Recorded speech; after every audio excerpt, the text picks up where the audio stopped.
Today I'm making an apple crisp using the maple walnut syrup from the pantry. Hi guys, welcome back to Linda's Pantry. And today I'm bringing you a dessert and that you can have over the holidays. It's quick and easy. You can have it on the weeknight like we're gonna have, or you can do it for a special occasion. So the holidays are around the corner. Apples are in season.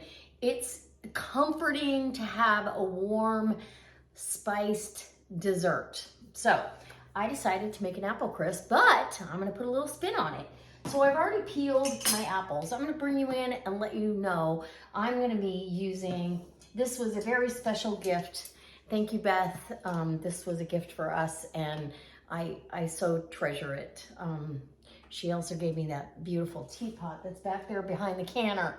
But this was a gift for us, so it's holding a special place in my heart. And it's going to be the perfect size for my dessert. So this is just a baking dish. I wish that I could use it for baking and cooking, but it's perfect for the size that I would need for casseroles or anything else. I believe this is a 3-quart. And so we're going to make a baked, delicious apple crisp. Come on in. So the first thing I'm going to do is spray my pan. And you're just going to get that sprayed around there. With cooking spray, I'm using avocado oil. You can use any oil you like. I like to spray it and then, you know, the oil kind of settles in your pan a little bit. So go ahead and grease the whole thing because we are going to have sugary substance in here. Now, I've already peeled my apples and put them in. I had fruit fresh in here. And I think I've got just enough. I don't want this to be just a really big, heavy dessert. Oh, it's gonna be delicious though. Who doesn't love apples? And I'm putting a little bit different spin on it. Look at that, there's a beautiful. So this, I've got some Honeycrisp and Granny Smith apples in here. And they've been in the fridge. We've eaten a few of them and these have been in the refrigerator with the fruit fresh on them. And now I've got, we'll set that aside, and guess what we're going to use? This is the maple walnut, oh my gosh, maple walnut syrup that I canned. It is divine, and I'm going to use this in there. And then I'm going to put a topping on it, and oh goodness gracious. So I've got about 2/3 of a stick of butter to 3/4. It's all up to you how you want to do it. Super easy. We're gonna get some brown sugar in there. This is my, you know, crumble topping, if you will. 3/4 of a cup of lightly packed brown sugar. And we'll use, and you don't have to be too particular on the measurements here. We need some flour and we're gonna need some oats. And I do get my oats organic. I know somebody was talking about the corn syrup being in here. This is in moderation. These are not things we eat all the time. It is the time we're living in and you can't police everything. So I have to just do the best I can do. Okay, we're gonna do 3/4 of a cup of oats. These are nice, delicious. And get that all with the, if you feel like you need more saturation with the butter and the oats and all that, or you've got too much butter in there, this is how forgiving it is. You just add more. I'm gonna add a little bit more flour. You can, and I buy organic flour from Costco. And this will also bind it and make it more of a crumble topping. Look at that. I think we need more oats though. Pretty sure. So we'll go another half of that again. And that should be the right amount.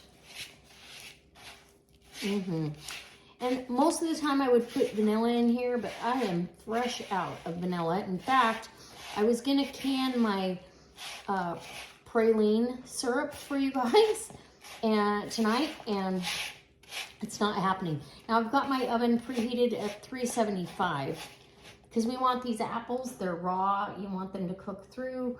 And one more piece of oat spill, there we go. And everything is in a modular meat by Tupperware, so it's airtight, watertight. This brown sugar, I just put it in here. It will be just as fresh at the bottom of this container as it is today.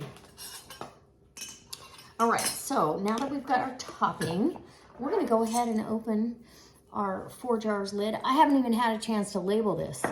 I washed the jars and here we go. Nice pop. And oh, let me just tell you. And I want you to see the results. I want you to see the consistency of how thick and delicious this came out. And I also want you to know that this was done with a dark amber syrup. So if you use a light syrup, look at this. So your walnuts, you want to get them stirred in there because they do float. Even though you cook it for 5 minutes, get it stirred down in your jar, just like that. If you're going to use this for French toast, look how thick that is. Can you see that? That's a very thick syrup. Oh man, it's making my mouth water though, because I know how good it is. So stir it all up, and then we're gonna distribute it evenly over the apples. And I'm using the whole half pint of this. This is an 8-ounce jar. I wouldn't can it in anything smaller. Even if you were having pancakes on the weekend or waffles, you may not use that much, but you've got it for the next weekend. You're not going to waste it. You know what I'm saying? Or you could use it on, just have it with a piece of toast or on ice cream. And I'm sorry if I'm blocking the camera here. So I'm going to spread the nuts out kind of even, if you can see that. Trying to get those even around the pan because we want nuts in every bite, right? Walnuts, it's the season. Walnuts are out there. Black walnuts are becoming ripe, ready to pick those up off the ground. Okay, now I'm ready for my topping, and then we're gonna get that in the oven. And this is that dark amber syrup, and it has a background of walnut flavor. Without eating a nut at all, you do get that walnut flavor. So if you were on the fence, trust me, I'll be canning more of this. If you were on the fence about this, you should do it. Okay. And now, we'll put the, oh, I guess I should have kept my spatula. We'll keep the spatula out for just a second. Okay. Want the topping kind of even, right? Over the top of this. Oh.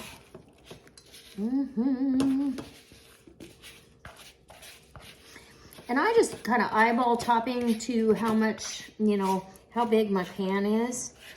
So this will be dessert for us for the rest of, well, probably for the week. And I won't have to worry about, you know, what's for dessert. And, oh, I'm excited about this. Who doesn't love a nice apple crisp on a really cold and blustery fall day like today? I'm just gonna tell you, it's fall, it's winter's approaching, but into the oven it goes. Now I'm not gonna cover this. I'm gonna leave this because I want it to brown on top. I could cover it for half of it and then take the cover off. Maybe I will. I'll cover it for half of the timing. So I'm gonna time this for 30 minutes. So I'll take this lid off after, we'll say 20, and then I'll probably go another 20. All right, we'll be back when it's done. 375. So this was in the oven about 30 minutes till the apples are soft and it caramelized against the edge here, as you can see. And that's because of the syrup. Oh my goodness. So you can dish up, and then that top just kind of gets that crust on it. There we go. Ready? And it's screaming hot. That is some apple goodness. This is fall at its finest. Whipped cream, more butter, whatever you want. Should be absolutely delicious. I don't know if I can get a bite without burning my mouth. Maybe. Let's get a bite of an apple here. Ooh, and I want some of that kernely stuff on the edge. There we go.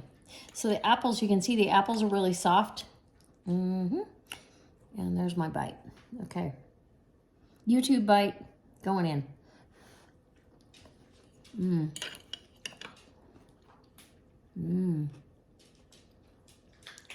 Oh my goodness. Okay.